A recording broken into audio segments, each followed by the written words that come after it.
Hello. Hello. Hi there. Jeremy. I don't think I met Yes. you. Hello, Kathleen. Nice to meet you. You got me in very casual Tuesday. Yeah. Good. I'm casual too. So. Hey, Jeremy.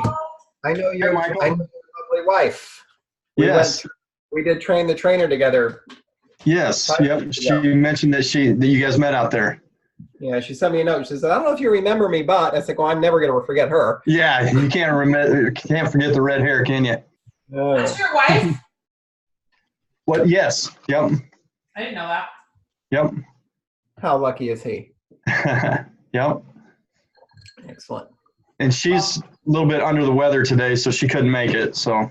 This is a review for her. Yeah. So awesome. Hi, Isabella. I see you're there, but I don't see you're there. I love that abbreviation there, I guessed. Actually, it wasn't necessarily that I chose the abbreviation. It chose for me. So I'm going with, what other perceives of me. And Kathleen, I beat you on the casual Monday. I swear to God, I brushed my teeth today, but that's pretty much about it. I got home last night from Calgary, and it was a Sunday night out, Monday evening, and I did not shower today. Yeah. I did catch up from being away, and I What? You said, "I didn't shower today," and then you shove your armpit into the phone, and you did. I was like, "Why are you doing that? We can't. I don't have scratching." You don't know I'm getting hand lotion, right? Get it? All right. Oh, no. All right. Put the lotion away. This isn't. I got a new iPhone though. That's good news. Oh God. My cat is crying at the door. I'll let him in. Victoria? Come on.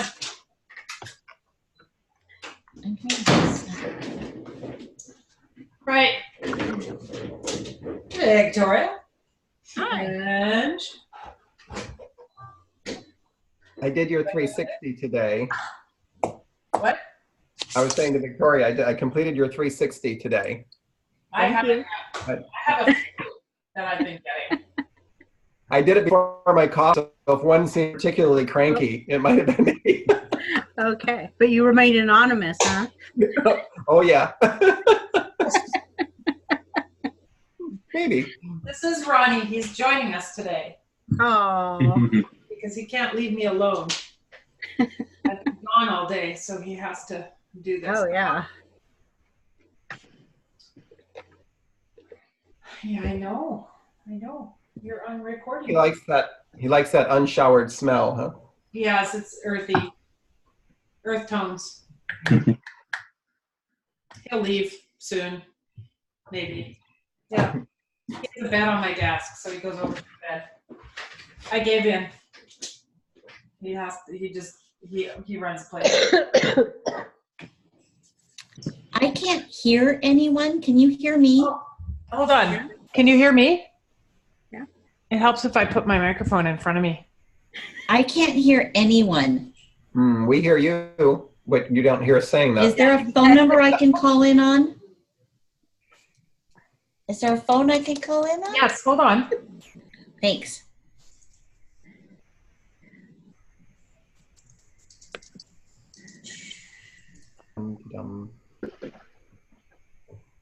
We're all being silent now because she can't hear us. I wonder if I have a phone number because this is set up on Carson's account, but I'll look. Oh.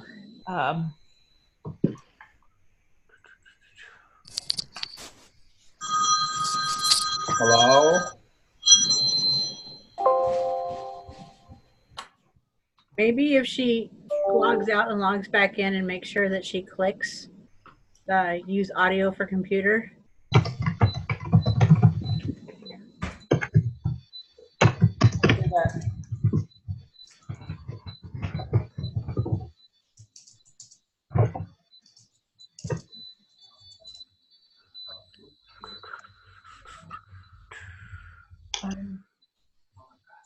I can't go out No, then you'll kick us all out. Yeah.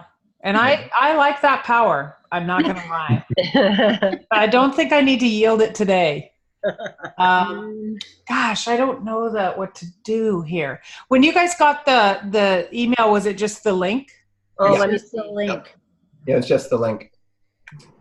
Is his associated with his number? Mine has been just recent. I never did anything to it. Just magically, a couple weeks ago, Zoom associated my webinars with my phone number, and so people can do that when they're calling in.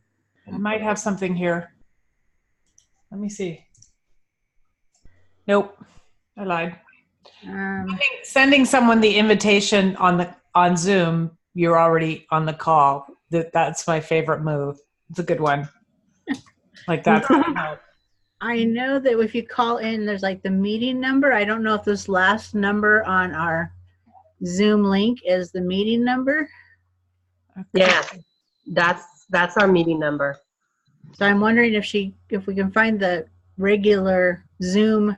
Yeah, see, if I go out, then I'm like leaving you all high and dry. Okay. Kathleen, can I reach out to Carson on your behalf or something? No, he's riding his motorbike. Yeah, that would not be easy. Okay. Let me see if I can find a generic phone number. I could use my superpowers though. Look at everybody's helping. We're such helpers. I love it. Did she go out and back in again though? She might try that. Oh, I just sent her a private message, but I don't know if she's looking at the chat box. yeah. Yeah, same.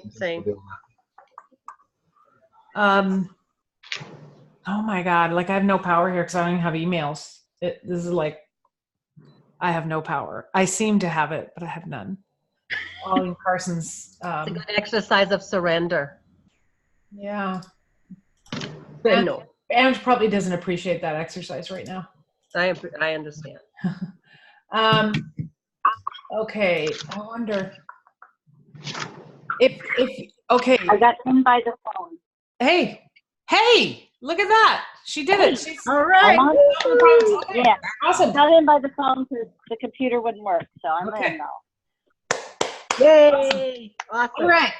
Welcome everybody. Good afternoon, evening, whatever time it is in your part of the world. It is 5 o'clock Pacific time. It's a beautiful day. And Isabella and I have not showered today, just for your information.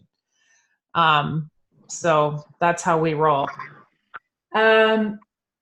Welcome. And this is call number 2. And today we're going to walk through your personal values assessment to get the feel for it. Many of you have done this before, but I can tell you every time I teach it, I learn a new nuance to the work. So we're going to go through it and ask questions and look at your own PVA. And those of you who've done them before, maybe you can see a difference.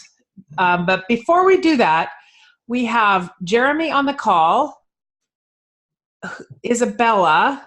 Who else wasn't on the first call? I can't remember. You weren't, Ange? God, I see you on, maybe I just see you too much. Okay. And Lisa, you were on the call, right? Yes, I was. Okay.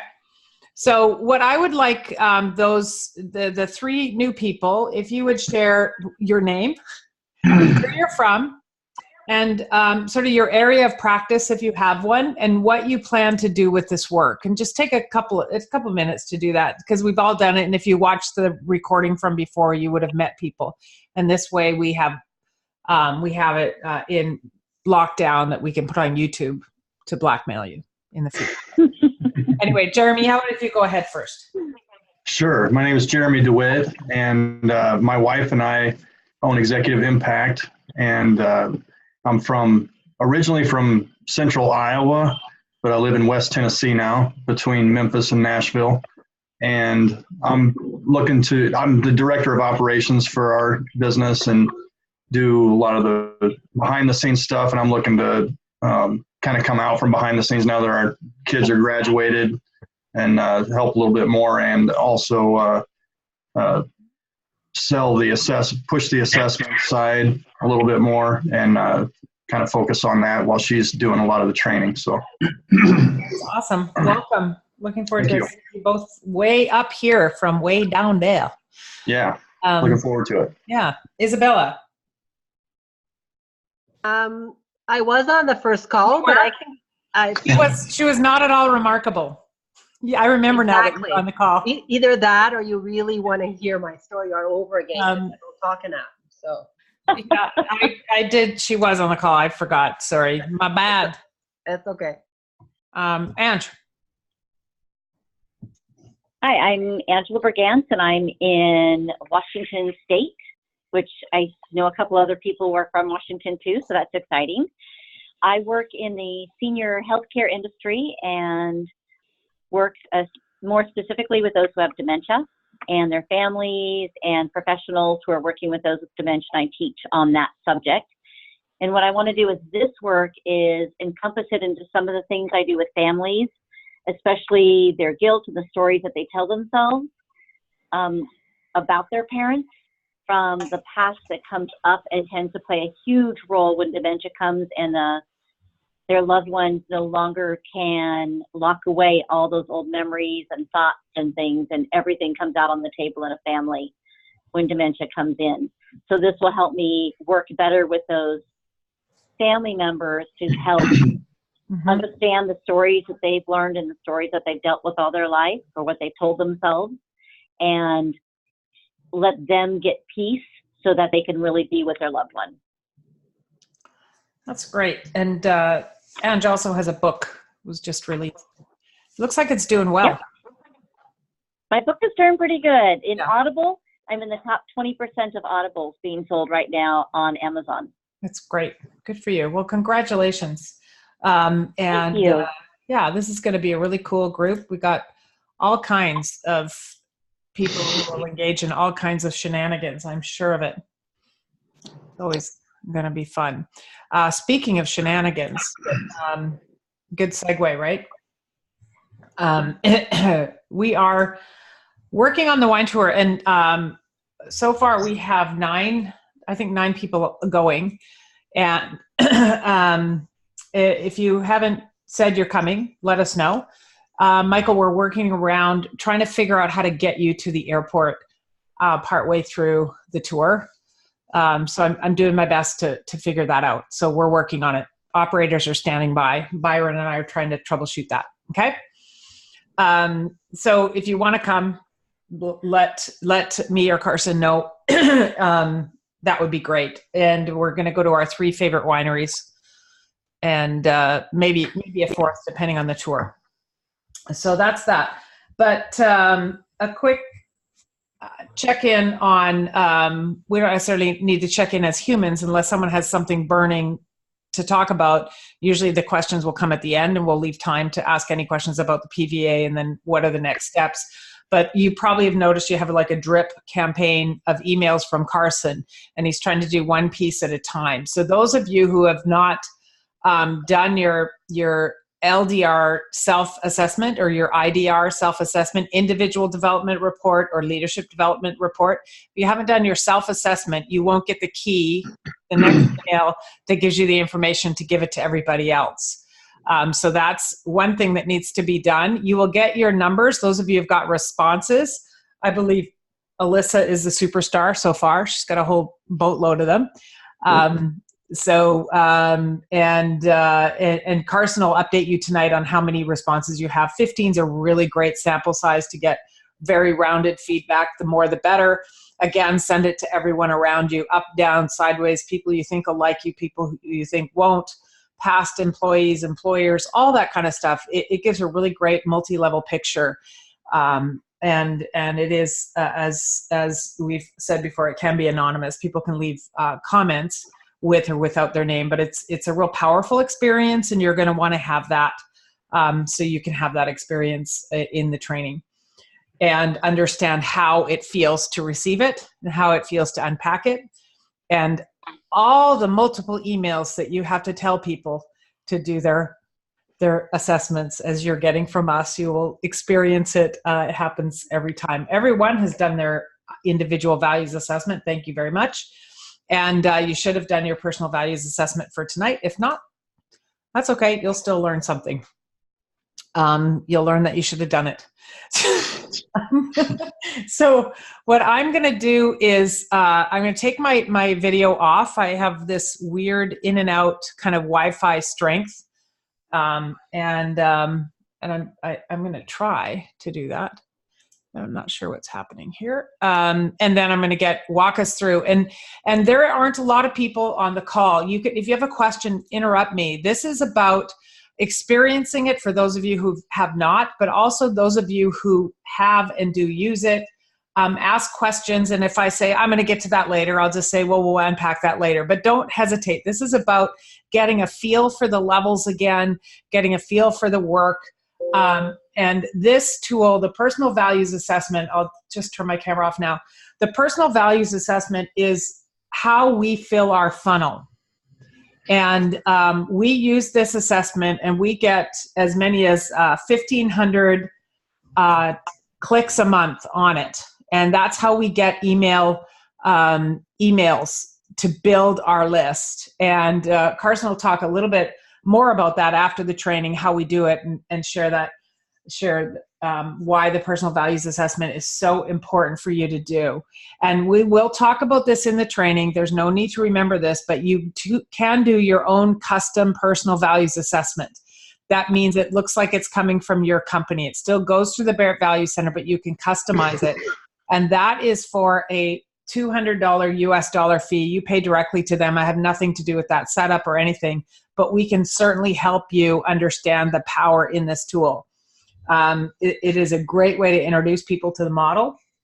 I have found that when people see themselves in the model, that they really get engaged in it. And just to give you a little happy story, and I'm going to look at the chat too, but if I miss something in the chat, please interrupt me, because Carson isn't here to look at the backup chat.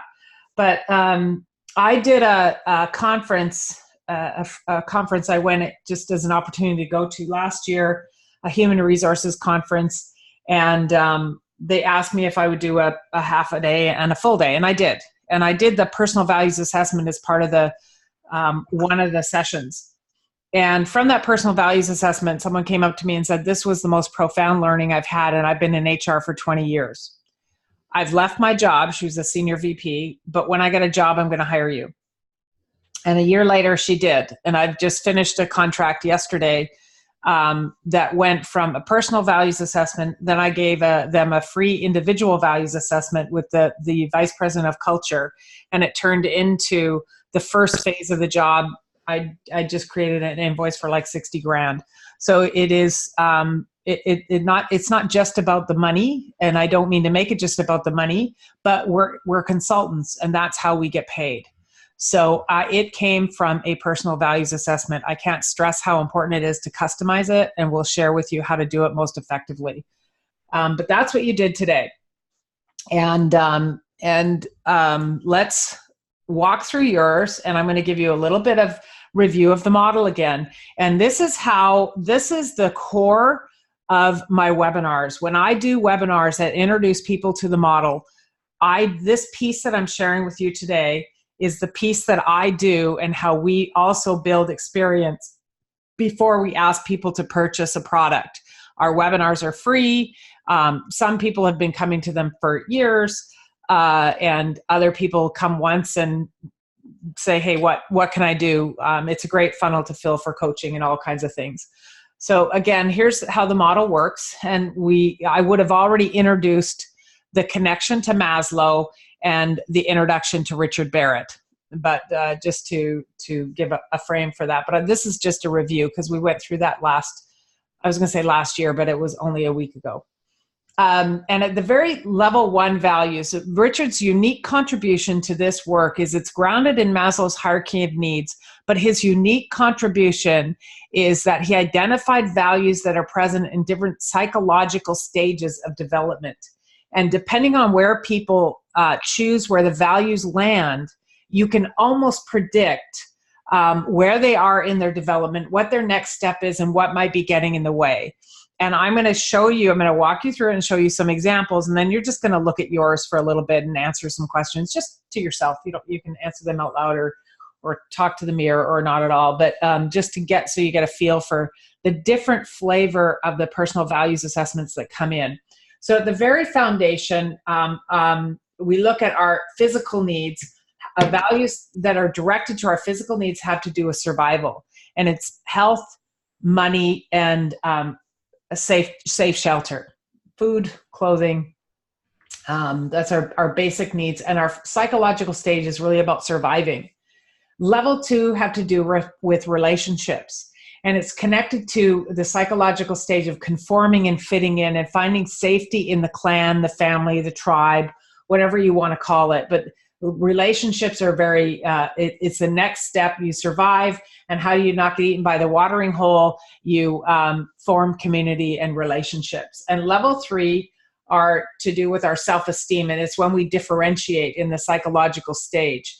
So level 1, 2, and 3 are where our physical and our emotional needs live.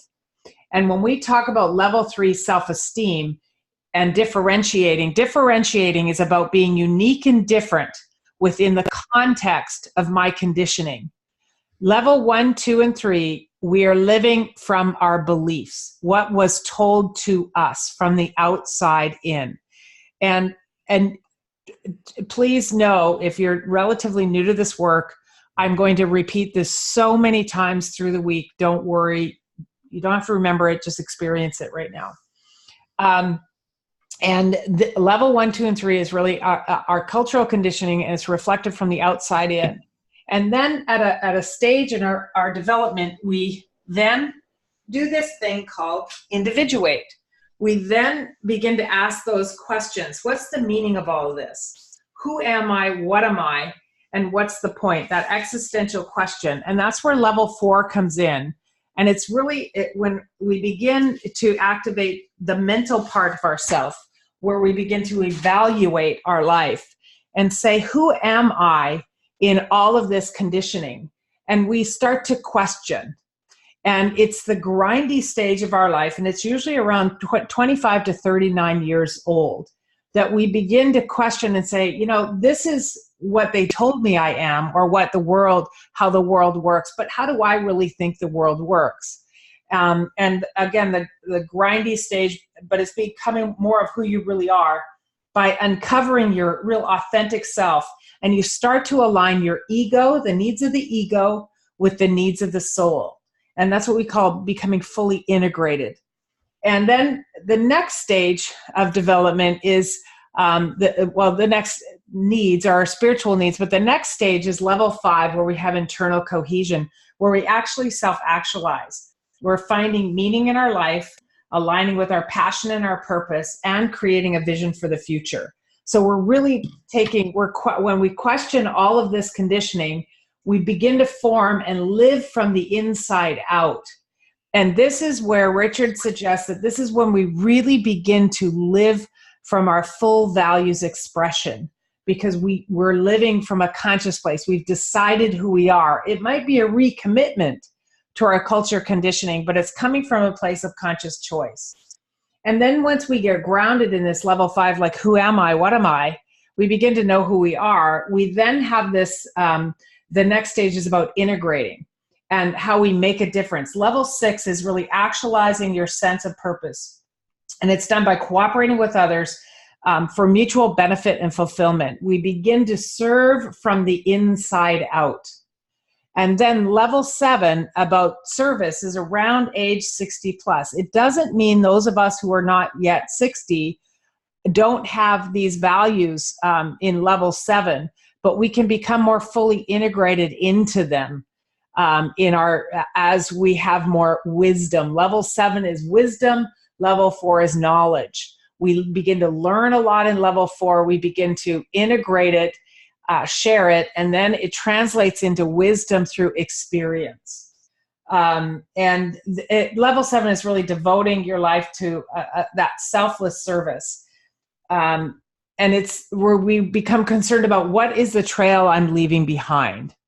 So that's, again, the model in a nutshell. And Carson created this slide in levels like this, and we'll share this slide with you, because normally what it looks like is this full picture. And I like to walk people through the 7 levels in that in that way. I think he's done some really super creative stuff with this work. So we share this these slides with you. You get all the slides from the Barrett Value Center anyway, but we've kind of made some nuances that we find kind of shorter cuts and added some new flavor to them that I feel make them better, because I've taught this so many times to so many people that we keep working it. I'm not the only one who has. It just happens to be we've made some changes. And this is examples of Tor Anaroth, and this is his personal values assessment. And he manages the Barrett Value Center development programs around the world, and he was my mentor. And I taught with him at Royal Roads University as well. We're quite good friends, and he's come to a couple of my certifications, once to certify me, and once just because we really love working together, and we're working on landing a larger project together. You will, at some point, he will be a guest on one of our calls. He's a delightful human. He lives in Sweden. So that's, you look at his, and we look at his dot plot.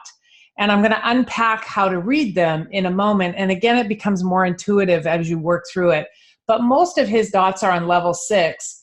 And so we say that's where his energy is. And his energy really is about sharing who he is with the world. And he's like the global coach to all of us, those of us who are training partners with the Barrett Value Center. So this makes a lot of sense.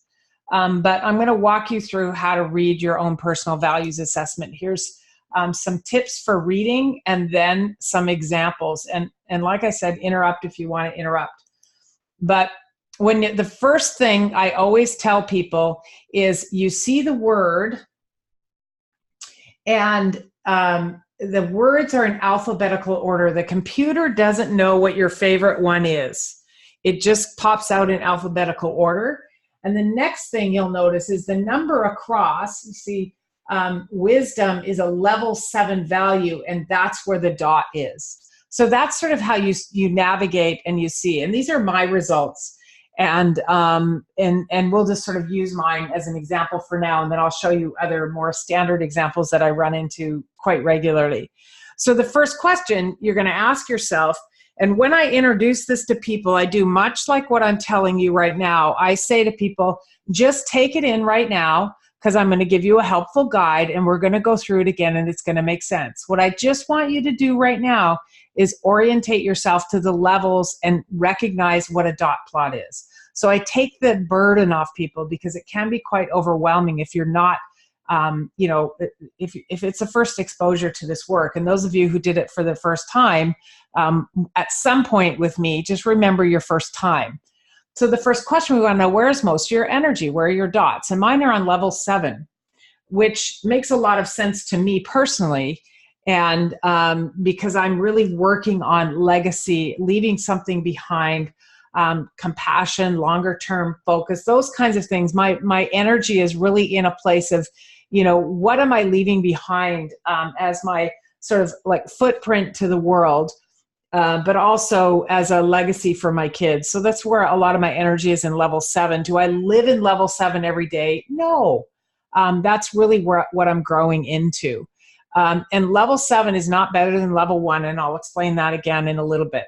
So the next thing we want to look at is, are there any potentially limiting values? And the potentially limiting values are the white dots, and on your survey, they will have an L beside them. And I'll show you a survey that has limiting values on them. And then the question is, what might this mean? And we then unpack each of the levels, what it could mean. And I'm going to show you a slide on how I do that in a second. The next thing is you want to look at, are there any empty levels in level 1 to 3? And what might that mean? And you'll notice with me, there's 2 empty levels. So if there's an empty level, there's a question to be asked. Is it a blind spot, or is it handled? And it's a blind spot if there's, for example, level 2 is relationships. It's a blind spot if you ask your client, or you were to ask me, how are your relationships? And I'm like, well, everyone's a jerk. Like if everyone around you is a jerk and nobody understands you, it might be a blind spot, something to work on. But if you can say, no, I have some really good friends, I can connect with people, and I have really solid relationships, not always perfect, but I can navigate conflict, then it's handled. And at my age, at 55 years old, generally we want to have the bottom part handled, and we go back and forth into what I call retrogrades. Sometimes I'll get super triggered in a relationship, or I'll get, I remember teaching this probably last year, and level 1 was empty, and I'm like, yeah, I don't worry about money. I've, financial stability. And I was really tracking level 1 to money. And then I probably shared this with you last week, but it's like, then I'm like, holy crap, I've gained 25 pounds. Kathleen, you're ignoring your health. So it was a real blind spot for me. And, denial is a beautiful thing until you try to put your clothes on or take them off, whatever your game you're playing. Anyway, cut that out, Carson. Cut that part out of the recording. Anyway, when we look at level 1, 2, and 3, level 1, 2, and 3 is the only place where our potentially limiting values live, and it's our basic needs. Level 1, basic needs, and the basic question and the basic fear. Gosh, this is backwards again. We didn't change it. Oh, let me make a note. I forgot to tell Carson to change it. Hold on. So,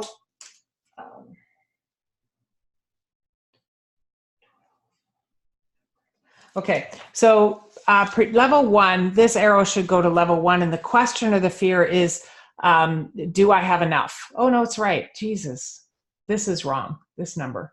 This should say level 1. Do I have enough? The fear of not having enough lives in level 1. It's very foundational. Level 2 is, am I loved enough? Where relationships live is level 2. And am I enough is just, as a human being, do I count enough to breathe oxygen on this earth? Like, am I enough? Those are the only places potentially limiting values live. And it is connected to our basic needs. Food, clothing, shelter, love, and some level of self-esteem. And when we look at, is it a blind spot or is it handled? We're asking these questions. And there's a series of questions I ask people. If there's a level 1 blank, I tell me about your financial life. Tell me about your health. And are you in a safe relationship? Or do you live in a safe place? Level 2 is, I say, tell me about the relationships that you're in. Do you have someone you can count on? And level 3, how do you feel in your own skin? And I use the example of like, if you applied for a job and you don't get it, where do you go? If you applied for a promotion, you don't get it, where do you go in your thinking, in your self-concept? If you ask someone out on a date and they said no, what happens to you? Do you retreat from the world into a deep depression, or do you say, gosh, this sucks? And you stay there for a little bit, when we're hit sideways, we stay there for a little bit, but we don't hang out there forever. And there's some line of questioning that I use to poke around that with people. And then we're looking at if there's any empty levels in level 5, 6, and 7, that is not a blind spot. It's your next step for growth. There's no potentially limiting values in level 4, 5, 6, and 7. It only dysfunction, personal dysfunction, organizational dysfunction only lives here.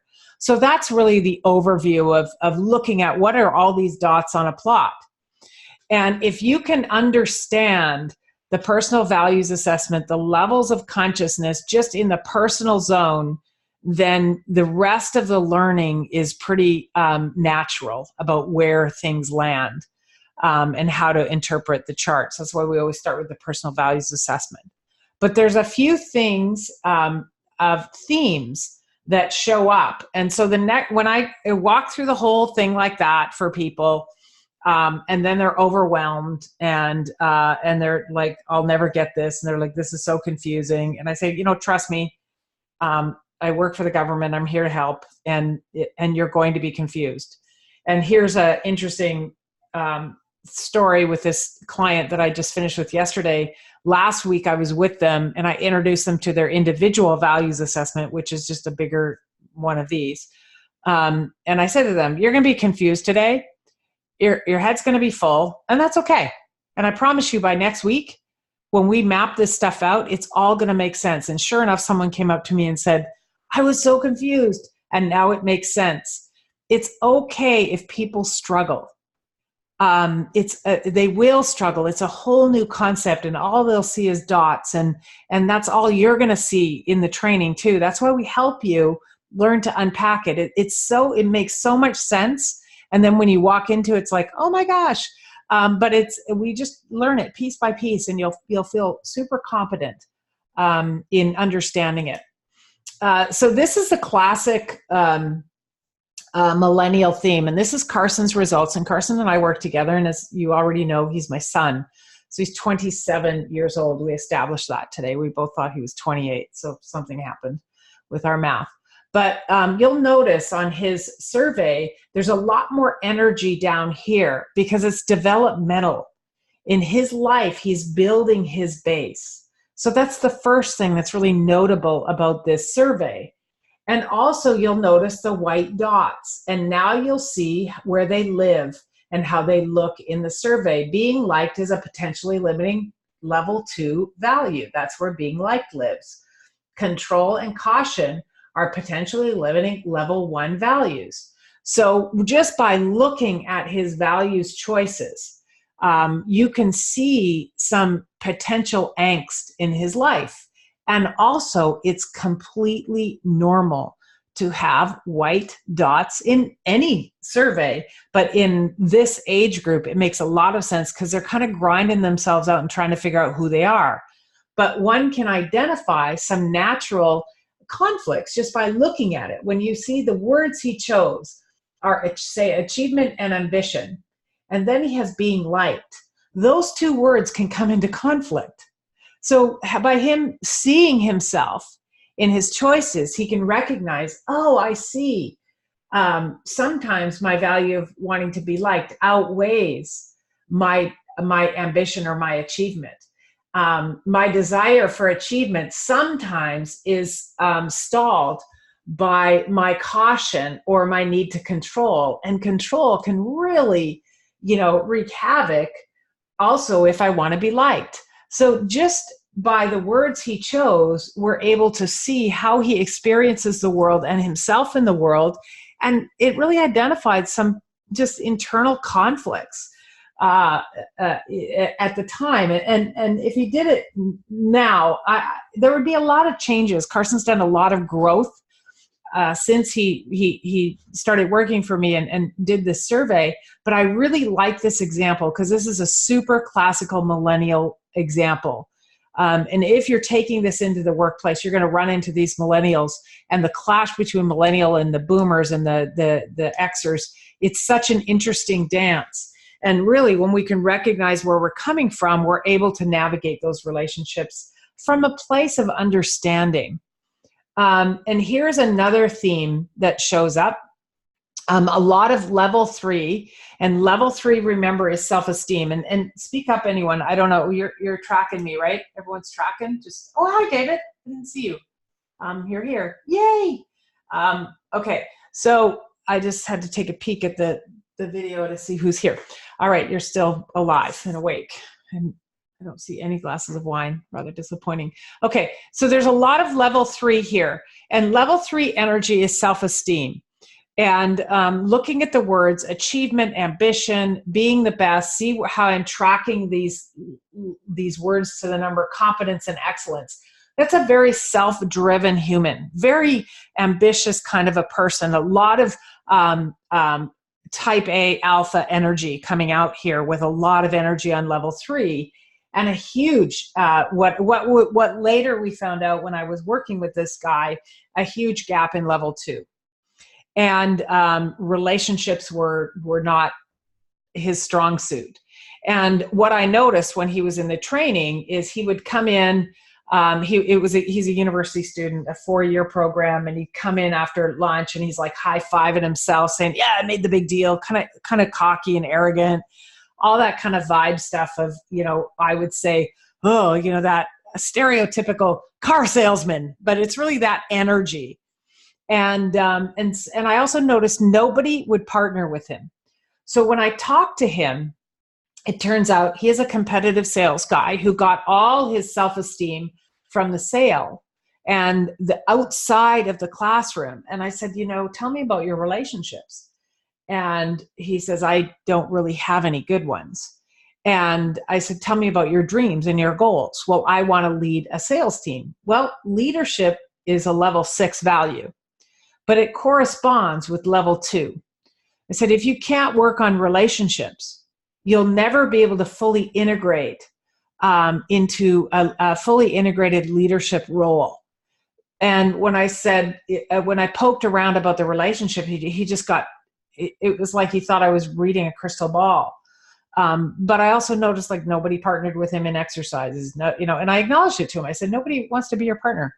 I said, you're going to be in this program for the next 4 years. How about if our coaching really builds around building relationships? And, we all know that you can get the sale. So you can see how this plot, just this free plot, can give you a lot of insight into your human, yourself or your client. And here's another one.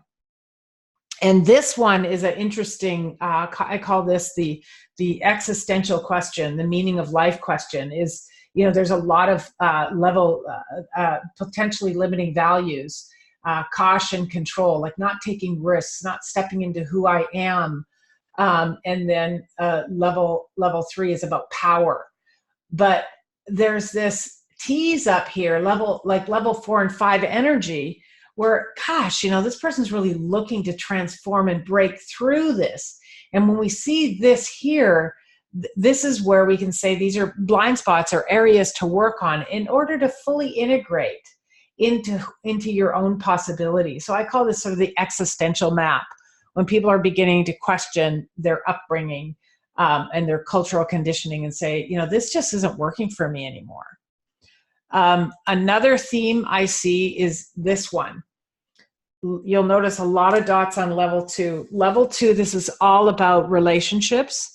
And this one shows up in 2 ways. It's either a young mom, a young stay-at-home mom, and I am talking very stereotypical, but a young stay-at-home mom, a lot of level 2 energy. That's where the energy is. So if this was a millennial, like a young person, I would make up a story and I would talk about, tell me about your life. And my guess would be they're talking about having babies or that kind of thing. But what's true for this one in particular, this is an empty nester. This is a woman just, butting up against 50. And all of her identity, her energy, and everything was tied to the family and level 2 stuff. And so it was so beautiful that she did this survey, because we were able to see, okay, this is where your energy is. I want to push it up here and find who you are in your new experience of who you are. Like your kids are gone.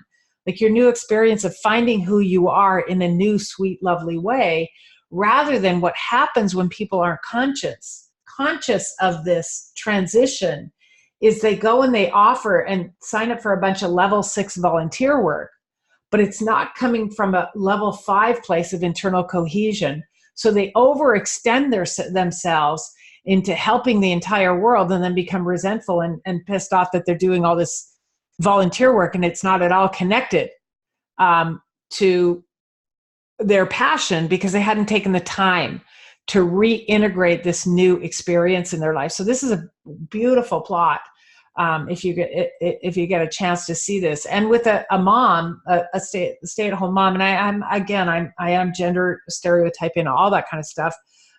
It's really, how can we find space for you, mom? How can we find a little bit of level 4 for you? Is there an escape that you can have or make that will help you, stay in this very focused place with which is the role you agreed to, and also feel like you're not going to lose your identity in it. So there's a lot of juicy stuff in these plots. And then I'm going to show you 2 more. It looks like, 2 more. This one here is, this is a person. Remember when I talked about it's a blind spot or it's handled? So this looks like a very, very giving, wonderful, charitable person with all this energy up here. But then we have this potentially limiting value on level 2. So I poked around about that. And this is a person who does a lot for everyone else and not much for themselves. This is a person who does a lot of volunteer work but can't pay their mortgage.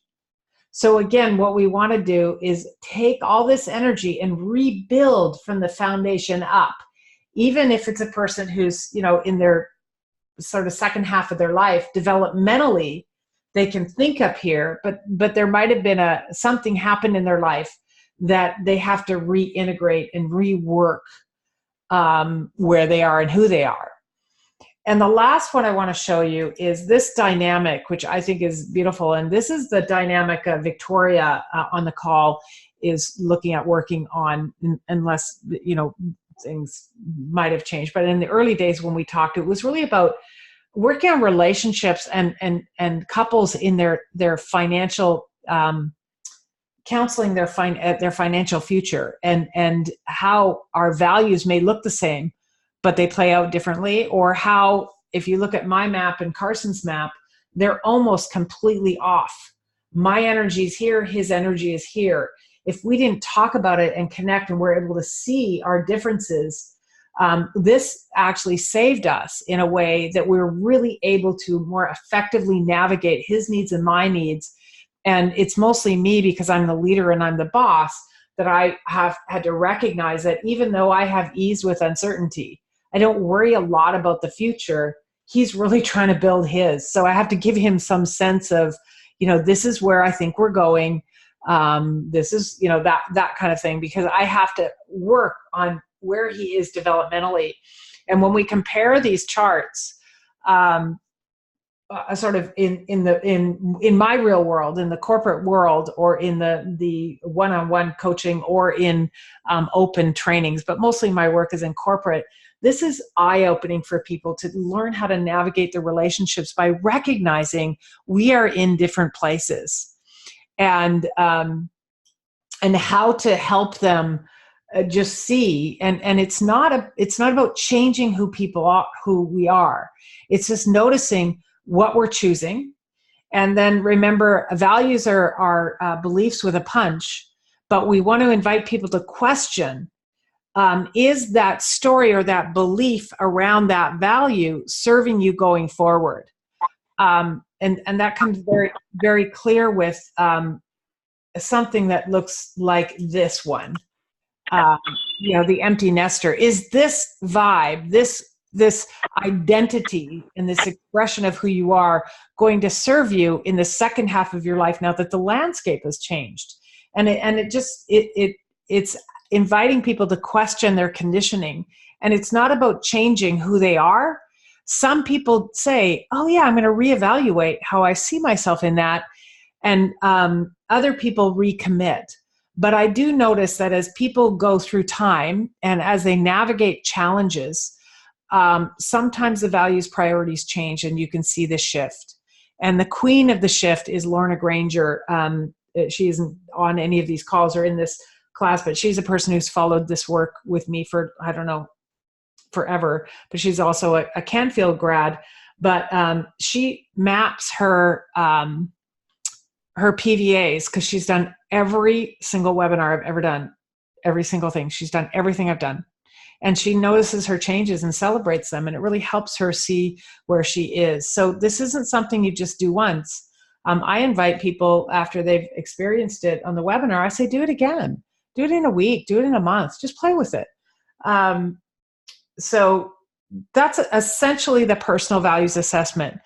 And then I give people these questions, and I'm just going to show them to you and then open it up for discussion. But these are the questions that I invite people to consider, and I can do it something like this, and people just write it on a piece of paper on a webinar. I make a little workbook for people in a live training. In a live training, I have it as a partner exercise. But I say, what do you see in this? And does it make sense to you? And when people say it makes no sense, then that's a really great opportunity to say, well, who completed the survey? You did. So in that moment in time, that's where you were. It's okay. It's just a moment in time. Let's go back to that moment and what was going on. You want to try to have them see themselves in the data because they picked it. And you will have some people say, that is not me. And, it's just a little more work where you finesse your coaching skills or your life experience and helping people see themselves and hold up a little bit of a mirror as much as they can handle. And then I never force anyone to believe what I have to say. I say, just consider it. Just consider this. This is just my perspective. Where's your energy means where are most of the dots? And does that make sense to you? Where are the gaps? And gaps meaning level 5, 6, and 7. What's your next step? Do you have blind spots? If there's blanks in level 1, 2, and 3, or is it handled, or is it a next step? That's the question you ask when there's a gap. Do you have any potentially limiting values? If yes, how do they show up, and does this limit you? The key word here is potentially limiting, and a sticky part that comes up often is being liked. People say, well, what's wrong with wanting to be liked? And I say, nothing is good, bad, right, or wrong with this. It's all just awareness. And noticing, does your value, your personal value of wanting to be liked ever get in the way? And, going back to Carson's dot plot, you can see how sometimes his being liked can get in the way of his own ambition. And it plays out in his life. So it's good awareness. But does it limit you? And it's just potentially. And what are you still wondering about? And then I open it up to questions. But I give people, depending on the context of the experience, I might give them 30 minutes with a partner to unpack it. If it's a webinar, it's much less time because people can, on the replay, can pause it, or they just oftentimes play catch up. Whatever, you feel your way through it. But I do like people to try to find their way through their survey. And I don't like to, I say, I'm not going to answer any questions for at least 10 minutes because I'm forcing people into that confusion and that their own frustration in the trying to learn and building the confidence that they can grasp themselves and see themselves in the model. But if we give them the answers, that's what they're bringing forward is an old pattern of behavior. That I'm not, something like I'm not smart enough or I don't have time to understand this. Just tell me, we'll both know how this is going to end. Let's skip dinner kind of attitude. When what we want to do is just really have them see themselves and poke their way through it and find their way. And a real example is this group I was just working with. I worked with the executive team and then they were just so sure that the next 10 people that they invited into this experience from all levels and places in the company could never grasp it. Kathleen, you've really got to get very, very basic and use really, really small words. I'm not kidding. And I say, okay, I'll use really, really small words and I'll be really, really basic. And I didn't change a darn thing because it's their own fear. And I say, it's okay to struggle. You don't have to give everyone the answer. You're transforming your culture. There should be struggle. There should be angst. If you're not learning, you're not in level 4. You're repeating the past and you're just rearranging deck chairs on the Titanic. You cannot spoon feed this work to people. Let them struggle. And another super interesting thing that came up is the top 10 personal value was accountability. The top 10 desired value was accountability. And this will make more sense to you in next week's call. And they didn't want to use the word accountability because they said, it's so harsh. It's so full of blame. And other people said, well, I kind of like it. And I said, well, you all picked it. It was your number one choice, personally and organizationally. So then it pops for them. They're like, oh my God. And you can make fun of them in a very loving way, but it's just to say, you can struggle. So then this whole team of 20 is then deciding, how do we share this information with the other 40 leaders? Because they're a company that started at 52 and they're now at 2,000 employees in a year. It's insane. But it's like, well, we've got to really dummy this down. We've got to really simplify the words. And I said, well, you can, but you don't have to. They'll get it, just like you did. So I do put people out there, and I just say, play with it. And they need to struggle, and you'll struggle with a few of the things that we do in the training. And it's because I want you to experience what it's like to not understand it. And then also experience what it's like to just follow the guide, and the answers are there. You'll find your way through it, and then you'll have deeper, richer questions. But don't rush to the answer for people. So that's the personal values assessment. So much juice in this. There's so much power in this piece. Given this description, do you have questions, comments, thoughts, fears, excitement? What's going on out there on the front lines? This is Victoria. Hi. My question is about beliefs or values that we don't pick but are so ingrained in us. Like respect is a very big value of mine, but I rarely pick it on my PVAs. So can you speak to?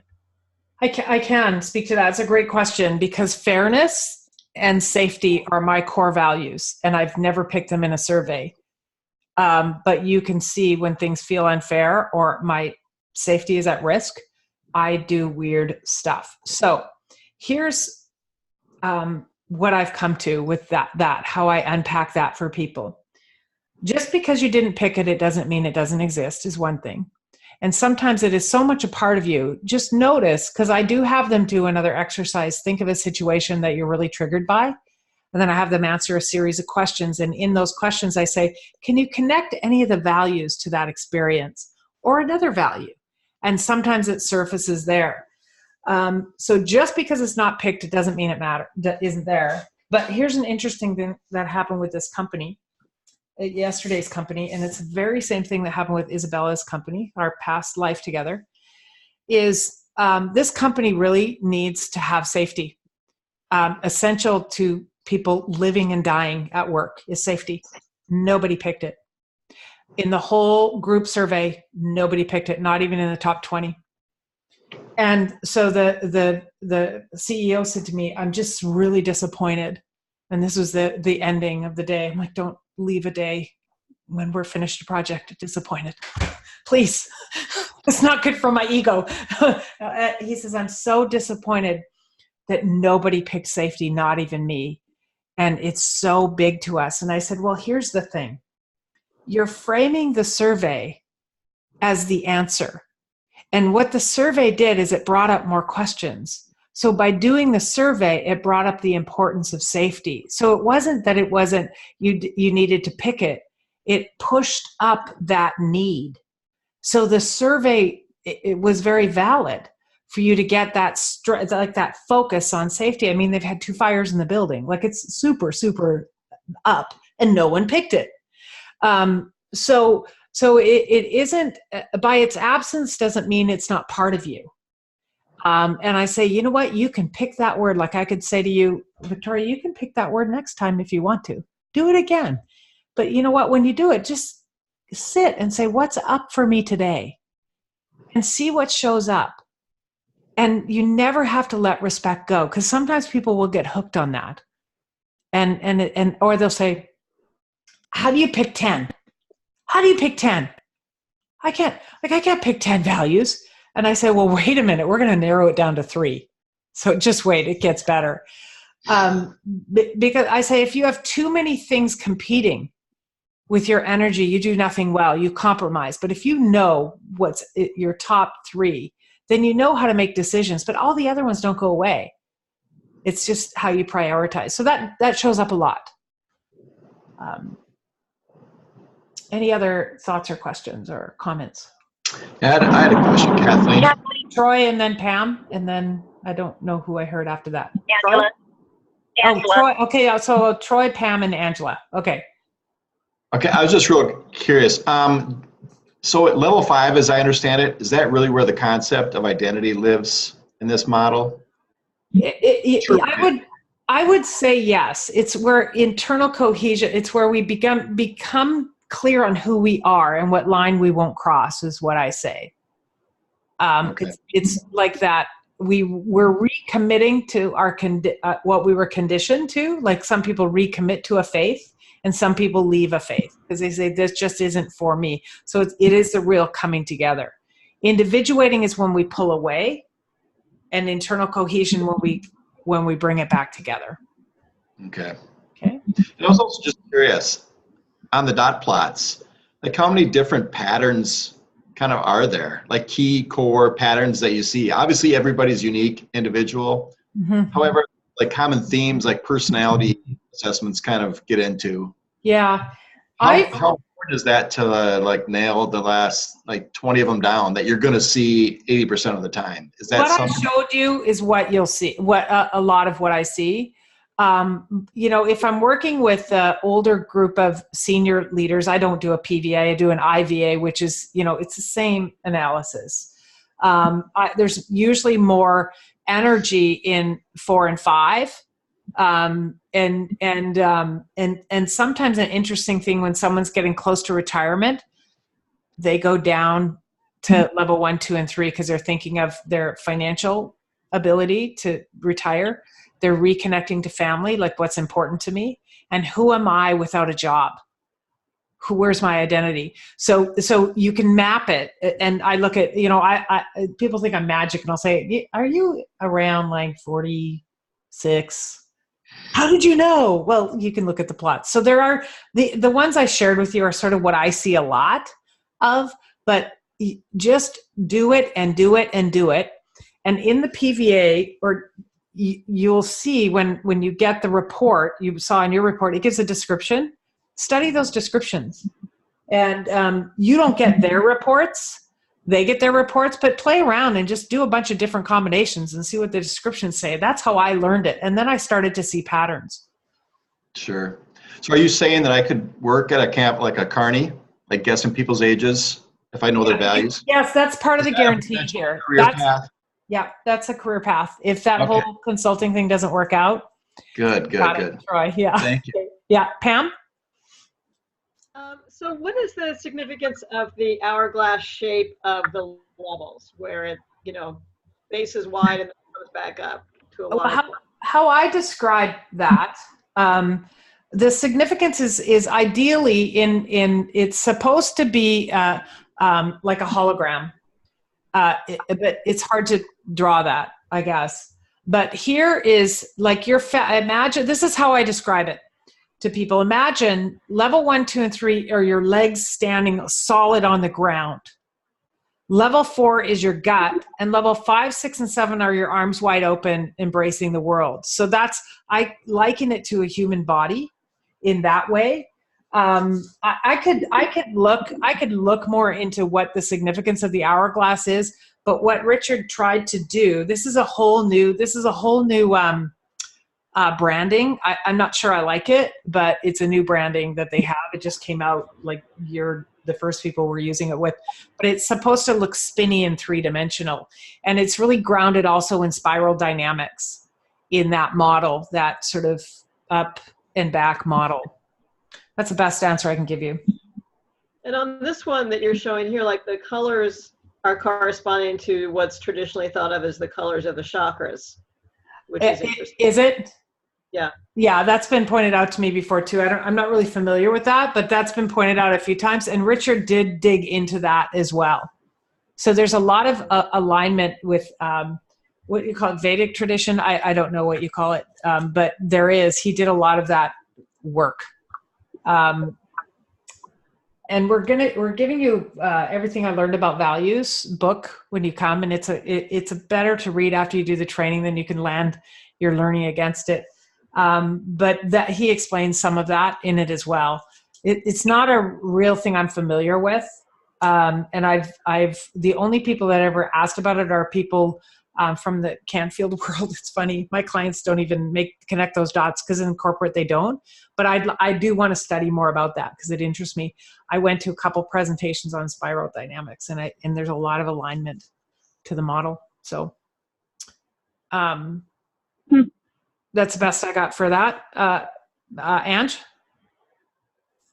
I was thinking about the group, and they were they were disappointed that no one chose safety.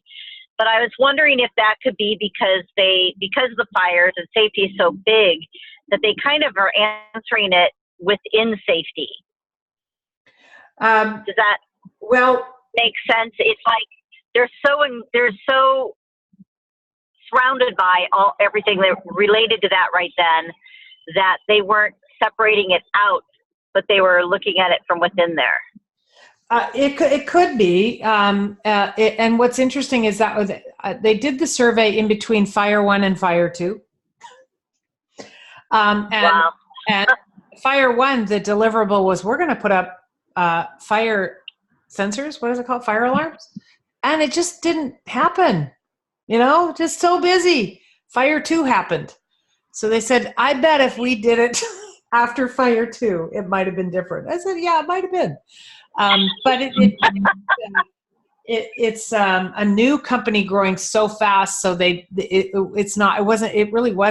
was part of the obsession, but none of the action. So it pulled up how, oh my gosh, this is vital and we're doing nothing about it. So it has become the primary focus of this company right now in the first execution of the plan. So it's interesting. Wow. So almost like a denial, almost like a blind spot. It's a blind spot for action, but yeah, it's like, yeah.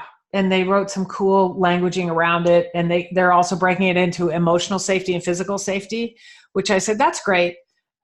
That's awesome. And what you might find is that you're going to land on a new word for level 2 relationship safety, and it might be open communication. It might be something different, but it's good to see the difference between the two, because there was a lot of fear in speaking up that, you probably shouldn't have a gas can in the smoking section, maybe, literally. Yeah. Yeah. So it sparked good conversation. I want to say I've now taken the test 4 times. In the last year, and it's very interesting as I look at those words, how different words reach to me now after having gone through some self-discovery in the course in Las Vegas. Yeah. That real deep dive on the 3 categories, which we're going to overview the IVA on the next call, but my personal values, what I'm currently experiencing, and what I want, it provides a beautiful roadmap. It's cool. So yeah, that's good. Yeah. I've seen it. Anybody else have a question or a comment? A dream? Okay. I would like David is here. Are you able to talk? I see you're at work. Are you able to introduce yourself, or you want to just mime it? Oh, no, I can introduce myself. Okay. I'm actually at Starbucks, so awesome. I just came from the gym, so it was easier to stop here. Look at you. Who you are, where you work, what you want to use this with. And David is a repeater. He's coming back to refresh. Yeah. Okay. So again, my name is David. I currently work as a senior training specialist for a very large credit union here in Chicago, just outside of Chicago. My background is in corporate. I've been a trainer and working in learning and development for about 9 years now. I started at JP Morgan in their private bank. I spent a year as a learning manager for the Four Seasons, and now I'm at a credit union, so kind of a mix of both.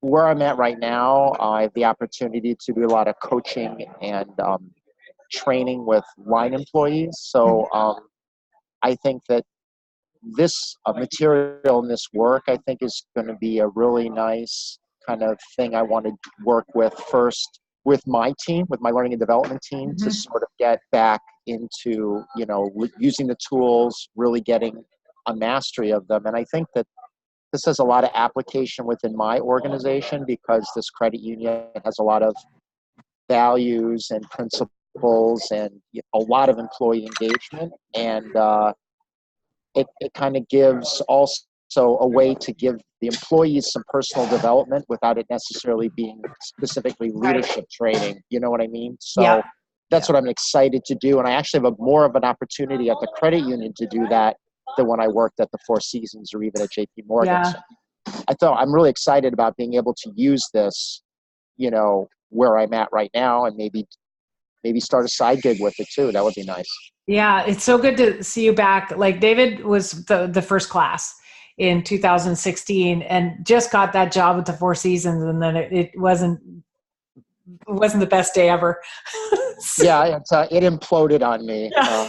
I didn't want to give up the goods. Yeah, well, when we're in the training, I'll share. But yeah, let's just say when you have a bad relationship with your boss and she's not a good leader or he's not a good leader, it's really bad.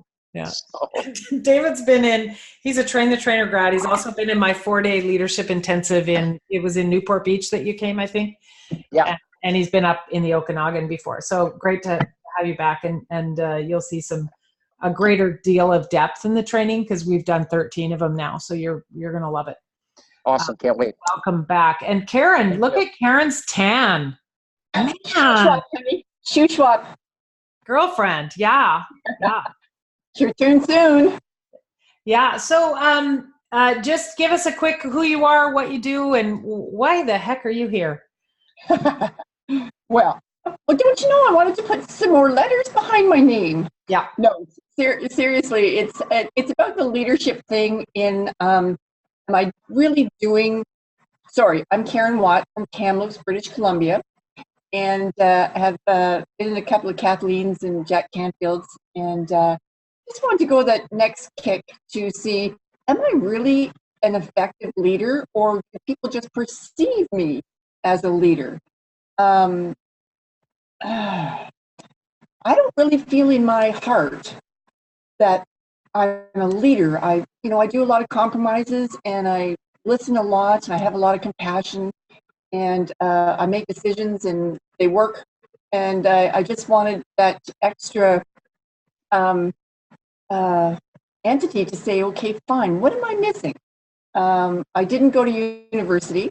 I've been on the job training since I was 16. And I just felt that this leadership training with Kathleen was something that I needed for maybe fulfillment, to know that I'm where I'm supposed to be, or I'm going to have others instill in me something that maybe they learned along the way, like Kathleen and the rest of you. But it's all about leadership, to kind of be to my full potential. And that's why I came. And you're here really to learn about you, and you have a recruiting firm, or tell us a little bit about what you do. Yeah, so we've got XL Personnel in Kamloops, Kelowna, and Prince George, which recruit. We're classified as a boutique recruitment firm, so we hire janitors to general managers in temporary, contract, payrolling, and full-time positions. So we're constantly meeting with people and hearing their stories, mm-hmm. and being their support to assist them in getting in front of clients, and not maybe molding them, debriefing them into what the position's all about, and what the how they need to present themselves, and like groom them into presentation skills, ability, personality, dress, attitude for that particular company. And we know so many over the last 26 years that we've worked with, and so got that in with the clients, and we build that with the candidates, and we still build the relationships with the clients to be able to present individuals and do temporary and permanent placements. Today was a bit of a nut. It's not uncommon for a client to give a job order to a recruitment agency and then turn around and hire the person themselves. Yeah. And the other thing too is that because you put your ads up all over, so people are smart. They can pretty much figure out which company today was a welder. Right. So which company was who does welding in Kamloops? Well, they just applied to me, and I was shortlisting them to get them together to put to the client. Well, doesn't the client hire one of the candidates that came into the job because they went directly, because they figured out who the client was? There's only so many welders in Kamloops. Right. And they hired the girl I was just about to present to them. I was like, son of a bee! So, yeah, so and sometimes it's learning maybe some phrases that in leadership to be able to be empathetic and say, golly. Yeah, and this tool will help with that understanding for sure. Yeah. Yeah, good to see you. And thank you. Envious of the tan. Nicely played. Cool. So, any other? We just went through the PVA, Karen, and you've had the experience. You've had a few experiences, so you're familiar with the model. Any other questions on that PVA experience or what I've shared with you today? Is there anything else out there? Jeremy, is this familiar to you? It should be. You've seen it in places. Yeah. I have a question, a follow-up, if I may, to Victoria's question about not choosing the word respect, for instance. Mm-hmm. Just to get really clear, I mean, that would be all of the things that we don't pick, that wouldn't show up on the profile. That's the question of, is that a blind spot or is it handled? Those are handled. If the level is blank, not right. What values you didn't choose, but right. What's interesting, if in that coaching conversation might say, well, I'm surprised I didn't choose respect. Well, tell me a little more about that. And, okay. You could choose that as a value. You're not married to this survey, but what it did is it helped you raise awareness. That's really important to you. Do you want to describe that? And what's it like to not be respected? And then that probably, respect is a level 2, but it probably dips into level 3 self-esteem. Mm-hmm. So there's so many ways you can go.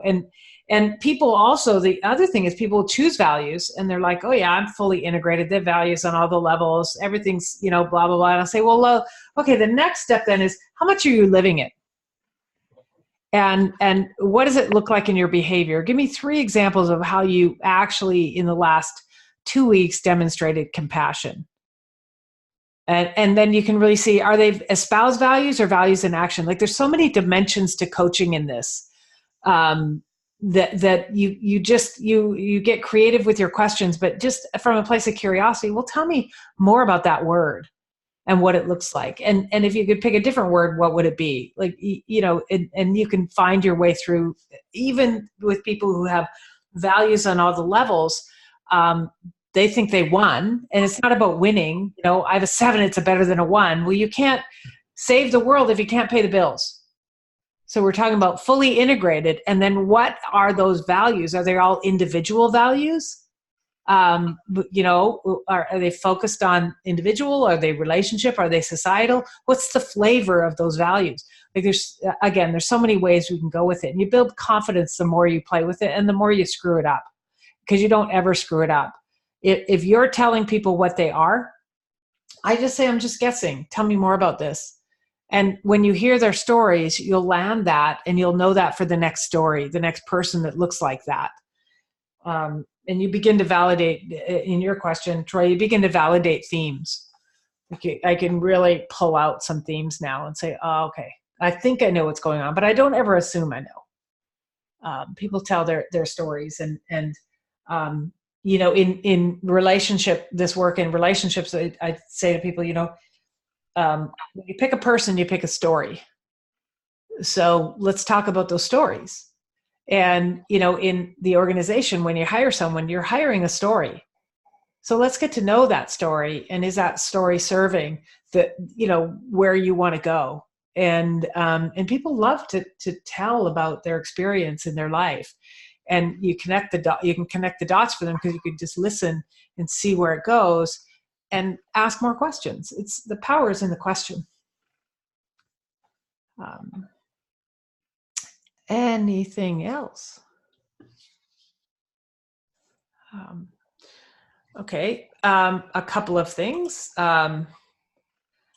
Again, we have a Facebook page. We're revamping the resource center. We've asked our people out there, how is this working? What do you want different? What do you want on the calls? That kind of thing, the monthly calls. So we're revamping that piece over the summer, because with all the new branded stuff from the Bear Value Center, we have to switch things out. But what we have in our resource center is sort of the most asked for things, so it's easier to get to. And we'll introduce you to the Barrett website. Everything is on the Barrett Value Center website, everything. But we try to simplify it with the most asked for on ours. And again, tonight you're going to get your update on how many surveys you have. If you haven't done your self-assessment, that won't unlock the ability to send it to people. So get that done. It take about 20, 25 minutes of your time, and you're inviting people to invest that time in you. So ask way more people than you think you want, because people are busy. And if I know you, if you're someone that I know and we've had experience with, if you want me to fill yours out, I'm happy to do it. I've had a couple of people request because I know people, my own experience, love to support that feedback. And next week, we're going to unpack the individual values assessment. I'm going to orientate you to that, and a small group assessment, because those are the assessments that you get as part of your certification to use. So I want you to, at the very least, think of one person you could take through an individual values assessment. And ideally, you'd have an organization or a small group, and we can talk about how to be creative with that as well. But really thinking of one person that you can work with right away with that survey. It can be a paid person or a free person. Doesn't really matter. It's part of your experience. We'd like you to do that as soon as possible after the training, so that we can help each other unpack the surveys again on our calls. So that's what I have for you tonight. And if you have any comments or questions, just again, read your emails.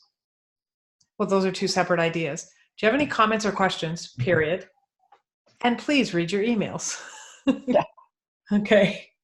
And those of you who didn't make the call, Carson will be sending a recording out to you as well. We do have 20 people coming. It's a full group, a full room. And again, if you want to do the wine tour, let us know and we'll sign you up. And that requires you stay an extra day.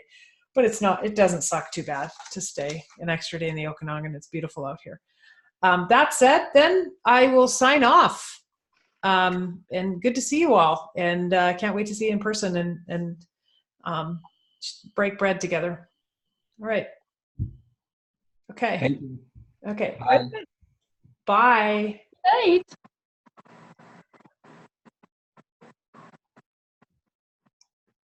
Oh, good, Steve. I'm glad. Bye. See your note. See you. See ya. Good to see you again. Yep. Okay.